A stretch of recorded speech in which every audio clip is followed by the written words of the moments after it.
TNPSC dreamers நம்மளுக்கு இந்திய குடியரசுத் தலைவர்கள் பற்றி ஆர்டிக்கல் கண்டிப்பாக ஒன்று கேட்டுக்கிட்டே இருக்காங்க.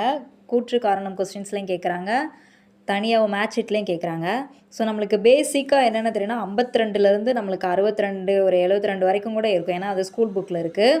நம்ம இப்போ மெயினாக என்னென்னது பார்க்கணும் அப்படி பார்த்தீங்கன்னா, இந்த 85 ஆர்டிக்கல் 85 எதை சொல்லுதுன்னா, நாடாளுமன்ற கூட்டத்தொடர் 2 ஒத்திவைப்பு சொல்லுது. அதுக்கடுத்து 111 அது வந்து மசோதாக்களுக்கு ஒப்புதல் கொடுக்கலாமா வேண்டாமா அதை பற்றி, அதாவது நிதி மசோதாலாம் யார் கண்ட்ரோலில் இருக்கும், குடியரசுத் தலைவர் கண்ட்ரோலில் தான் இருக்கும்.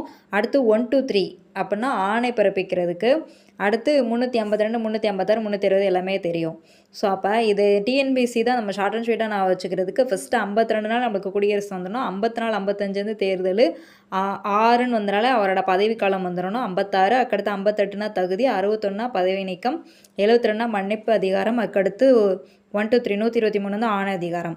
ஸோ குடியரசுத் தலைவர்லேருந்து மெயினாக நம்மளுக்கு எது கேட்க வாய்ப்பு இருக்குன்னா, இந்த 111 ஆர்டிக்கல் கேட்க வாய்ப்பு இருக்குது.